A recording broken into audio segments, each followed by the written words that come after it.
Chapter 1 of Occult Feminism by Rachel Wilson. Chapter 1: Origins, Early Ancient Religions, Goddess Worship, and Witchcraft. To understand the modern-day political movement we call feminism, we must go back to the beginning. Early pagan religious ideas gave birth to feminism, and it is always out of paganism and the occult that feminist ideas and movements emerge. What is the occult, anyway? The word occult simply means hidden, but when I refer to the occult, I am speaking of religious beliefs that claim to have hidden knowledge or which claim to allow the practitioner to gain this knowledge, power, or godlike personal deification from its practice. This is the reason feminism is born of occult belief, because at its core, feminism seeks to make women gods over men, or at the very least to deify women. The very essence of feminist thought is a worldview where women and men struggle for dominance.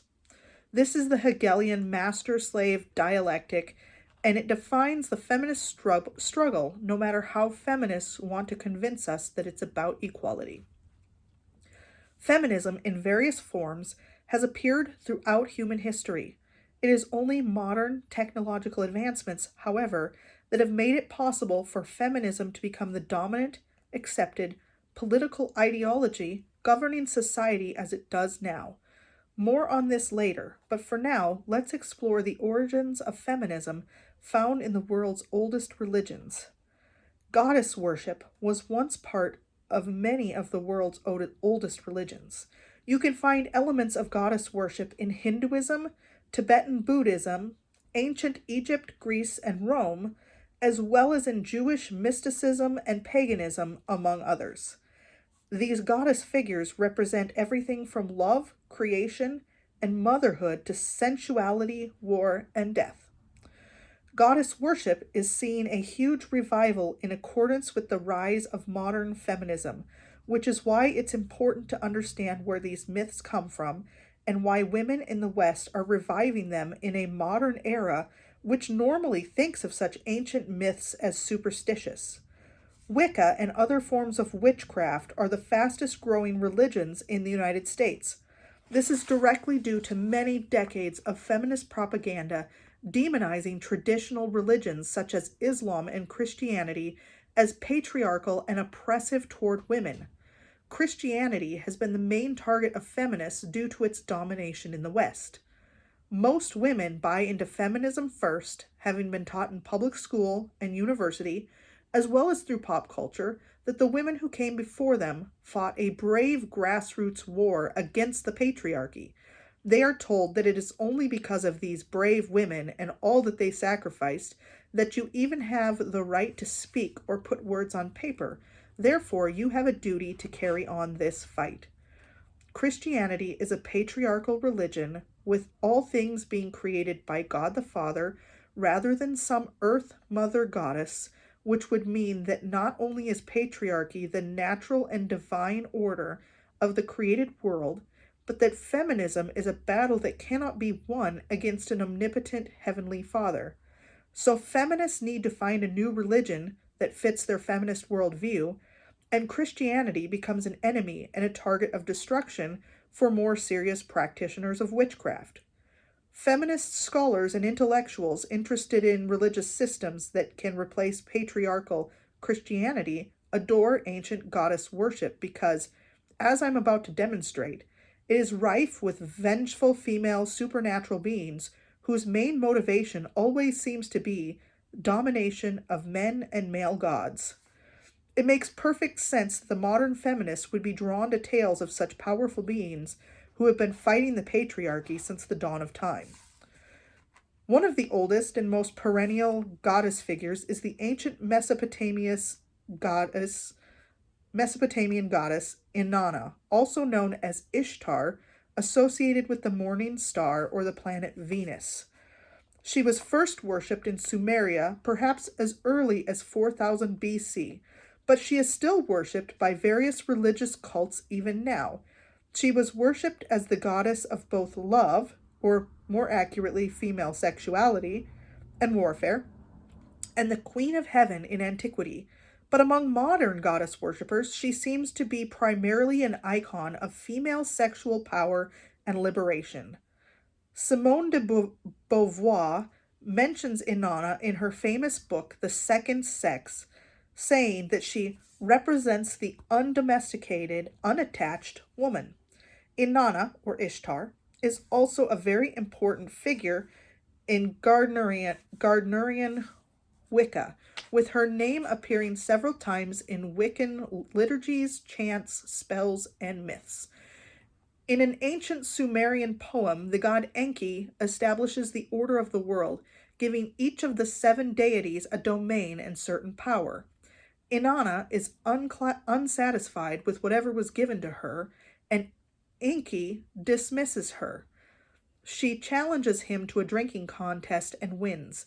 Enki passes out, giving Inanna the opportunity to steal the Mies, or the rules of civilization. The Mies contain all aspects of humanity, and with it in her possession, Inanna is able to gain more power for herself. She was never associated with marriage or motherhood, but instead was often seeking more power, especially over men and gods. She is also notorious for treating her male lovers in a demeaning and sadistic manner, using her sexuality to control and punish them. For this reason, ritual magic performed in her honor often includes BDSM, or a dominatrix submissive element. Inanna is also generally believed to have no offspring. In the Akkadian Epic of Gilgamesh, Inanna, now Ishtar, asks Gilgamesh to be her lover. He refuses, citing the horrible sadistic things that Ishtar has done to all her former lovers. She is enraged at his answer and sends the bull of heaven to attack him. It is easy to see why such a character would be a hero of modern feminists. There is a striking tendency in modern goddess worship revival to venerate only goddesses who dominate male gods and humans, rather than goddesses who typify motherhood, marriage, or submission to masculine entities. I can think of no other motivation for such strong preference of these often vengeful and violent girl power goddesses over submissive maternal ones other than the fact that modern feminism is so preoccupied with dominating and punishing men and seeking power for women. This is perhaps best illustrated by the legend of Lilith. The legend of Lilith may have originated in ancient Sumer as well. In fact, one legend of Inanna says that she took a tree from the banks of the Euphrates and took it to her garden to make it into a throne for herself. But the tree was inhabited by a serpent, a bird, and Lilith, who many believe was the forerunner to the Jewish folk legend of Lilith. She makes her way into rabbinic Jewish mysticism as early as the 1st century AD, and is mentioned in the Babylonian Talmud and the Zohar. According to the first recorded legend of Lilith contained in the alphabet of Ben Sira, Lilith was Adam's first wife, made from the earth like he was. She refused to take the sexually submissive position beneath Adam, uttered the secret name of God, and flew into the sky. She went to the Red Sea, where God sent 3 angels to bring her back to Eden. God said she must return, or else 100 of her children, apparently demons, must die every day. Lilith tells the angels to leave her alone and that she was only created to cause sickness and death in infants. They threatened to drown her in the sea if she refused to return to Adam. Eventually, Lilith makes a deal with the angels that she will spare any infant who is protected by an amulet containing the names of the 3 angels, and that 100 of her demon children will die each day. Other Jewish mystical traditions say that Lilith is a succubus who rapes men in their sleep in order to spawn demon children. The Zohar says she is not only the first wife of Adam, but also the wife of Satan. She is known as a demon and a thief and murderer of babies. In the Middle Ages, Jews would adorn the cribs of infants with amulets containing the names of the 3 angels to protect the infant from Lilith. The Talmud is said to contain a warning that men should not sleep in a house alone lest they become her victim. She represents the dark side of the goddess. For this reason, she is a very popular figure in the occult and Wicca. She appears in the occult writings of both Gerald Gardner and Aleister Crowley. In modern pagan and witchcraft, she represents female liberation and sexual control, abortion rights, and even vengeance against men. And before I start the next paragraph, I'm going to show you. Here is a illustration.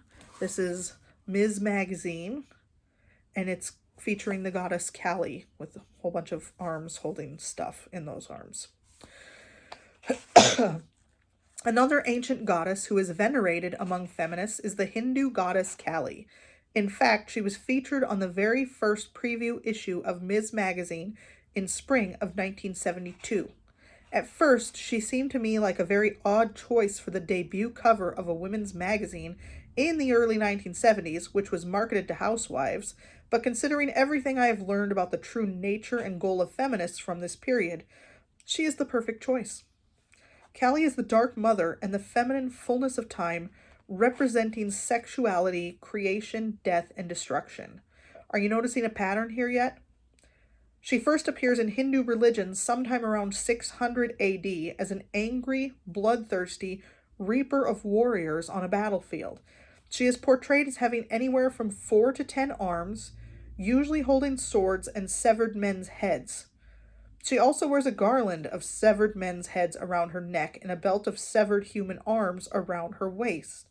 She takes an intentionally terrifying form with wild, unruly black hair, symbolic of defiance and disobedience of the expectations of men and male gods. Her eyes are wide open and intense. Her skin is midnight blue or sometimes even black, like the night sky, her tongue sticking out far to consume the blood of her enemies in battle, whom she often devours. She is drunk with bloodlust, and her earrings are the corpses of infants. She is often portrayed standing on the chest of her male consort, the god Shiva, who once had to throw himself under her feet, risking his own destruction, in order to snap her out of a murderous rage that threatened to end all life on earth. From the 13th century to the 19th century, a gang of professional thieves and murderers who worshipped Kali terrorized the subcontinent of India, known as thuggies or thugs. This is where the English word thug, meaning street criminal, originates. Thuggies were fanatical followers of Kali who performed ritual assassinations in her honor. The Guinness Book of World Records says the Thuggies may be responsible for over 2 million ritual murders, making them one of the most prolific death cults in history. They considered themselves to be the children of Kali, born from her sweat. Some sources say Thuggies believed that their sacrifices to Kali helped protect people from her wrath, which might otherwise destroy all of humanity. They also killed only men, since they were the preferred offering of Kali, and because she would likely be angered by the killing of women. When the British colonized India, they first discovered Thuggies in 1807 after investigating the mysterious disappearances of travelers. British Captain William Henry Sleeman was charged with the great task of ridding India of thugs, which he accomplished by capturing some of them and using interrogation methods to gain enough information about the secret fraternity to bring it down. The British rock band The Rolling Stones even refer to thugs in their song Sympathy for the Devil. In the lyrics, "And I laid traps for the troubadours, who get killed before they reach Bombay." I find this reference especially interesting since the Rolling Stones have as their logo an open mouth with a tongue protruding from it, just like Kali herself. Modern-day feminists, whether they are involved in occult practices or not, see Kali as an ultimate icon of feminism. Those with atheistic leanings may just see her as a really badass symbol of woman power because she strikes fear into the hearts of men, even warriors. She is capable of destroying the world with her feminine wrath.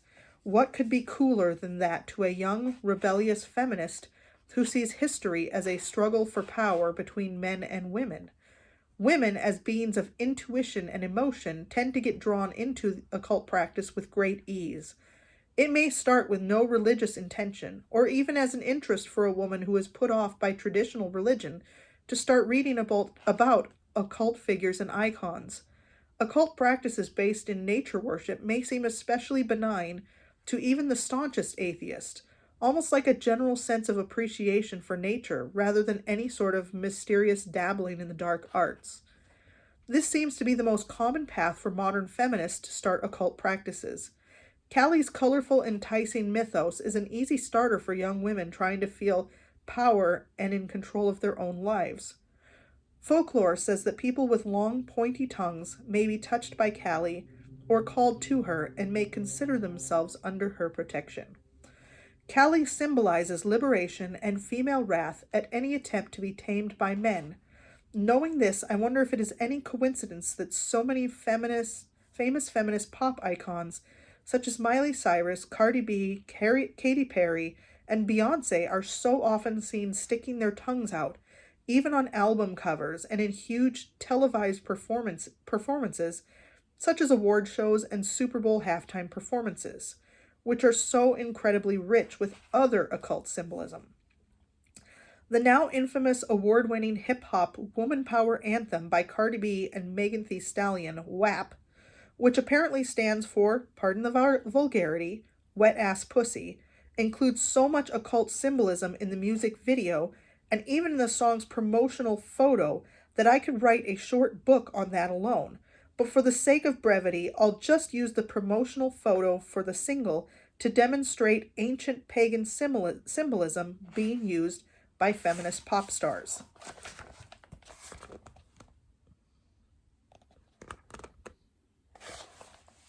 There is a lot going on in this photo.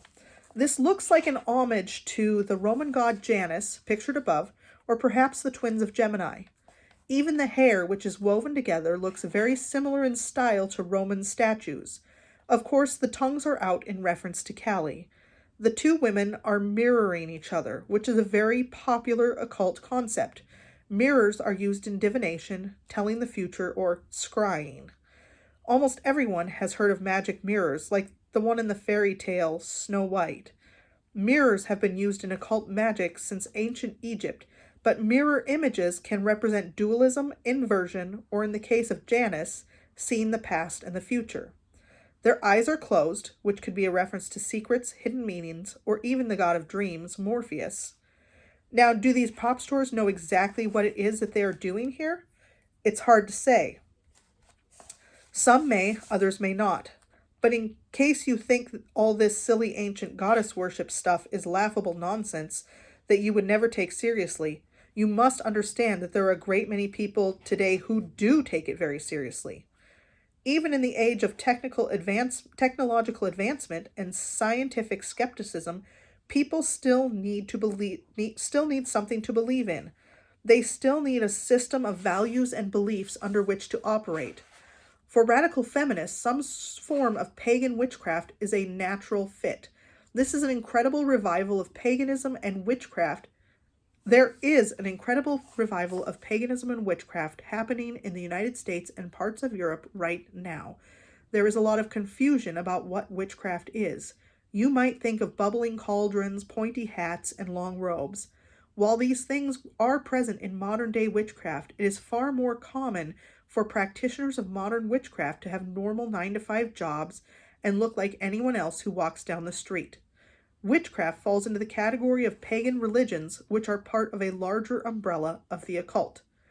In general, practitioners of witchcraft believe in supernatural forces that govern existence, and that these powers can be harnessed or manipulated to project the will of the practitioner onto the world. Spells, prayers, invocations, rituals, ceremonies, and chants are the vehicles by which one can project their will and make it manifest in their own life. There are as many flavors of witchcraft as you can imagine, mostly because there is no single central dogma of witchcraft. Solitary practice is quite common, and while there are temples, groups, and organizations who do practice together, the nature of neo-paganism is not hierarchical and does not lend itself to structure, strict rules, or authority. It is naturally anti-authoritarian, rebellious, non-conforming, and revolutionary. This makes it extremely attractive to young women who have been bombarded all their lives with the idea that the institutions of society are inherently oppressive to women, and that there is power that has been stolen from them that they must reclaim. Online communities for women interested in witchcraft are filled with mostly posts about the feminist political worldview and how to reinforce that worldview through ceremonial magic. No matter where you look in the places where feminists or witches gather, one is never divorced from the other. In fact, one of the largest and most widely practiced branches of Wicca today, called Dianic Wicca, after the Roman goddess Diana, is a Wiccan tradition based on American feminist philosophy. This tradition was founded in the 1970s by an interesting figure named Zsuzsanna Budapest. Born in Hungary in 1940 as Zsuzsanna Moxey, she founded the Susan B. Anthony Coven No. 1 in 1971 as the high priestess of the first female-only witches' coven in modern America after emigrating to the United States and attending the University of Chicago. Later in this book, the University of Chicago will come up again, as it is central to the development of Marxist feminism in the United States. Like many radical feminist separatists of the 60s and 70s, Zsuzsanna, who goes by Z, married a man and had 2 children before realizing she was a lesbian. She divorced in order to avoid the duality between men and women, as she puts it. In a 2011 blog post titled, "Why Am I a Witch?" Z tells us, "I saw religion as the highest of politics, still do." Central to her work is the idea that feminism needs a spiritual dimension, namely witchcraft and goddess worship. Z understands that feminist political ideology can only become powerful enough to reach its end goals if there is a spiritual, ceremonial dimension of faith behind it. Even if you are the kind of person who doesn't believe in that sort of thing, what is much more important is that witchcraft practitioners do believe it. In fact, all magic is simply a project of will into reality. If the founder of feminist Wicca says that political feminism and witchcraft go hand in hand, who are we to disagree?